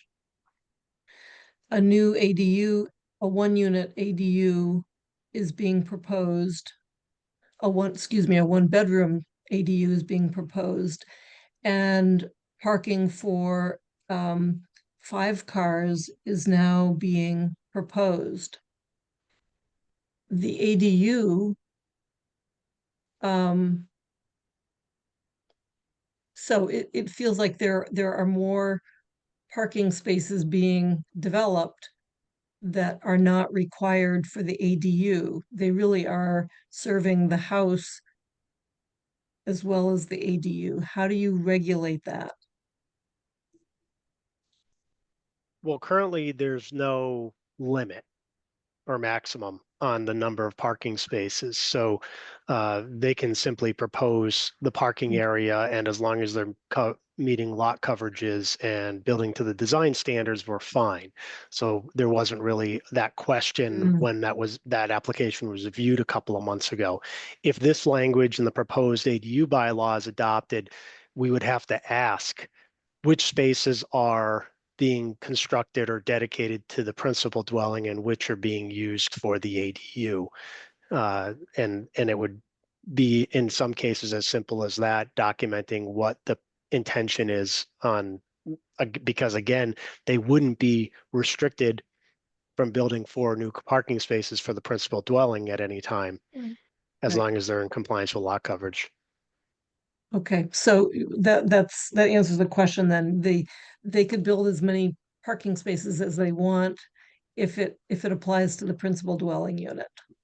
Correct. Okay, thank you. Sorry to call you out of space. Councilor Haneke.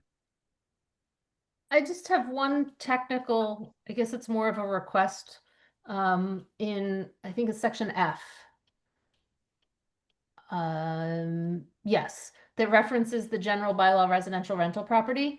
I think in times past, we've just referenced the title instead of the section, just in case the section gets changed because of other things, so that it doesn't become out of date if it's the wrong section.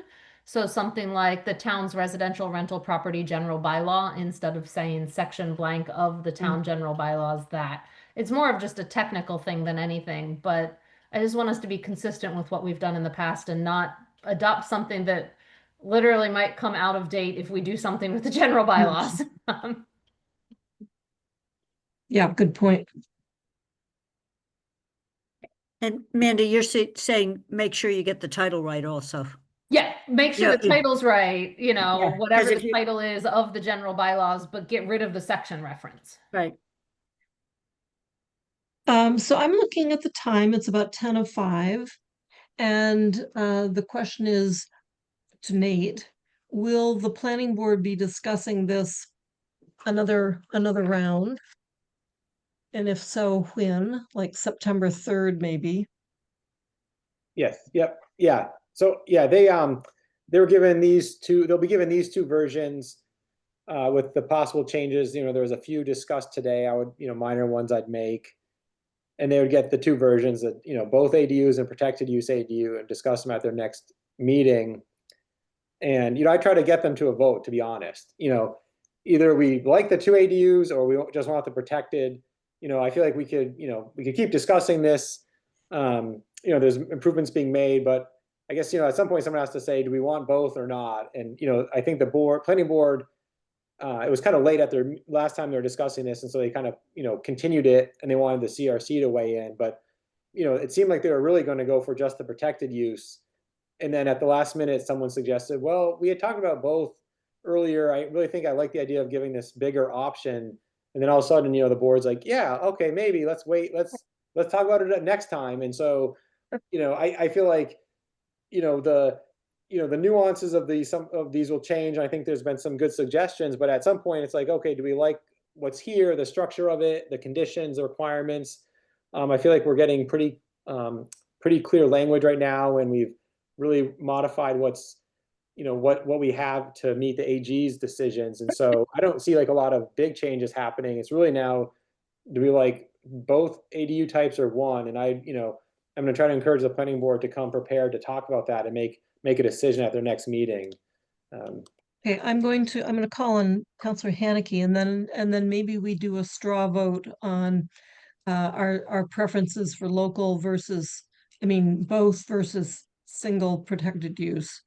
Councillor Haneke. That's what I was going to comment on, because I think I'm now, despite what I've said through last meeting and this meeting, leaning towards both, given the good discussion we had about the differences between habitable space and gross floor area and sizes. So I think I'm not fully decided, but I think I'm moving back towards both at this point, not just one. Thank you. I'm definitely leaning toward both. I also support both. Kathy, you're on your own. I'm still in the one world, but Okay. but I understand why people are leaning toward two. And by the way, I'm not concerned with non-conforming. Non-conforming are just not. We've got them all over the place. Not in just ADU world, but they can live on. Given that, Nate has his hand up. oh, Nate, sorry, thank you. Yeah, sure. Thanks. Yeah, I was going to say that if the planning board, it had been suggested and it wasn't favored to have a larger protected use ADU. And I think some board members, if we were going to say allow a protected use ADU to be up to 1,000 square feet, this is when we thought it was habitable space. I'm not sure how we'd get it to work. You can always say anything. It can be more, you can be, essentially the state regulation is the minimum. You can always allow a protected use to be bigger. But and so someone suggested on the planning board, and they were kind of saying, well, if we had a bigger protected use ADU, then I would just go for one. But then the discussion, was like, well, what happens with all the existing ones, and you lose owner occupancy, and it was kind of split on the board. A number of board members didn't want to lose those, lose owner occupancy on the ones we already permitted. And others said, well, is it really that big of a deal? Because you can always get a protected use. Any property now in town can get a protected use without owner occupancy. And so, these are questions that they'll discuss again. And, so, to me, it's like if there's a reason to have a local ADU, to me, it would have to be, let's make it bigger and try to incentivize someone to use that. If it's really similar in size, I would say just make the protected use a little bigger and just have one. But I think there's enough of a difference that, there is enough of a difference that, someone would choose one or the other. And I think there's reasons for doing that. So I don't know. I think the planning board is leaning towards two right now as well, but they might, they might surprise me next week. Well, we just did a straw poll and we need to move on so that we can wrap up our meeting by 5. And so it looks like we need to make a motion to continue. I'll make Councilor that Haneke. motion. Thank you. Move to continue this public hearing to Thursday, September 11th at 3.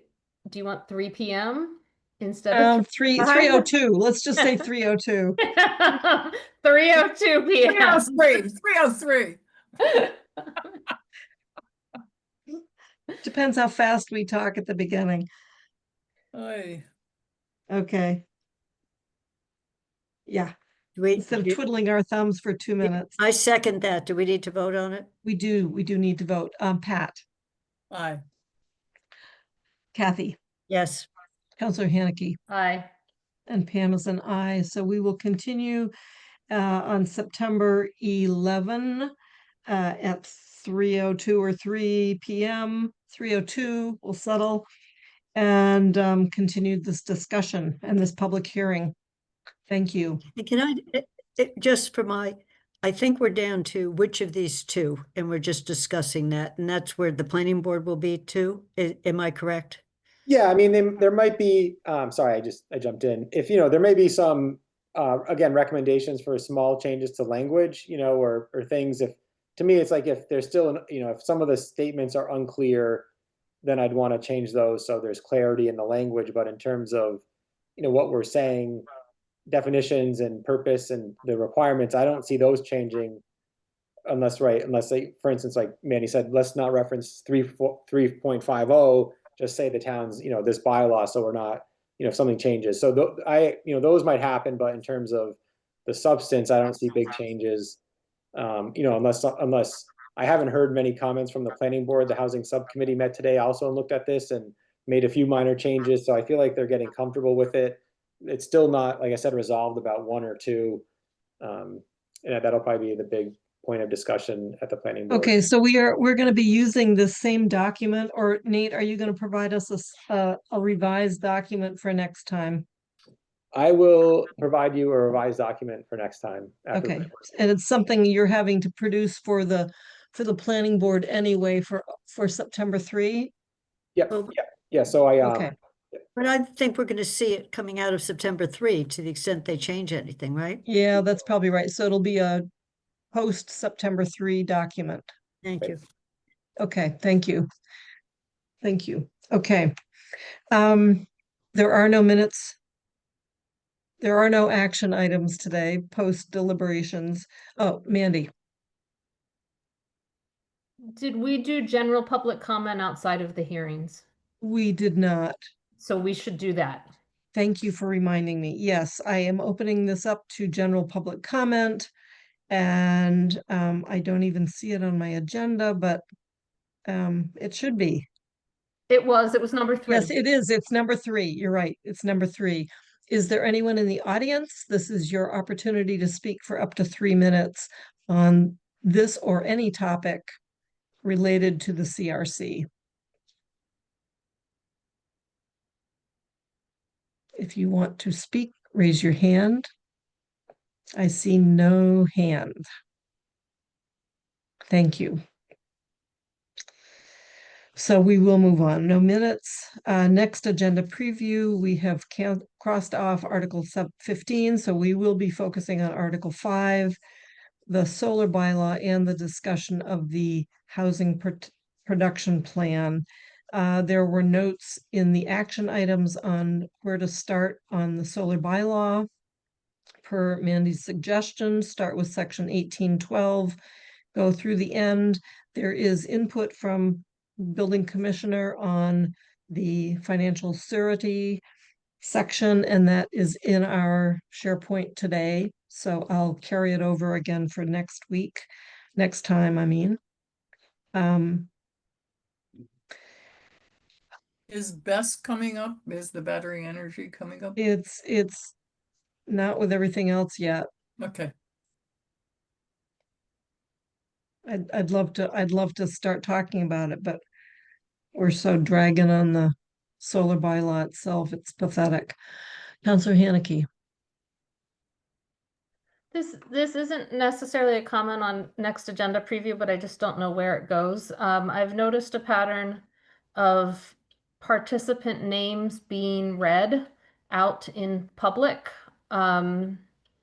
during parts of the meeting, and that seems to be a change in practice. And I just want to either have on our agenda whether we should do it or not, or state my potential objection to it, that if we had these meetings in person, people would not be identified by name. And you would be able to see a face, but they would not be required to sign in with a name. They would not be required to state their name unless they actually made public comment. And so in stating people's names when they choose not to speak, I think that makes a meeting potentially less welcoming, especially if they do not know they're going to be identified by name if they join. There could be some privacy reasons why someone does not want their name read aloud. And not everyone can control what their name says on the Zoom. And since Zoom is the only way people can watch these meetings in real time, I just I think we should either discuss it as a committee or a council on whether that's going to continue to happen, and if so, it needs to be stated in public on agendas, because it may actually limit the people who Yep, you believe already, the yep, meeting is yep. open. And you said that. So we could show show of hands if it wants to be a discussion for the CRC. It could be, you know, a 10-minute discussion. We can fit that in somewhere. I can't hear you. I think it's worth talking about. Okay. Okay, good. We will put that on a future agenda item then. And it's just And been what I'd recently that I, suggest is, what I'd suggest is until we discuss it, continue not reading the names until we discuss it. Right. Yeah. And I've only done that like once. No, I know the planning board does it, so Yeah, there's a right. precedent for another body doing it. Yeah. Exactly. So we won't have to discuss it right now. But we'll add that to an agenda. The next CRC meeting is September 11 at 3 p.m. There was nothing anticipated 48 hours in advance. And I'm looking to adjourn. Is there a second? I move to adjourn. Is there a second? Second. Yes. Everyone said. Pat, Aye. Counselor Haneke, Aye. Kathy Shane, Yes. and Pam Rooney. And thanks to Athena and all staff who have disappeared really. now. Appreciate it. Thanks all. Bye-bye.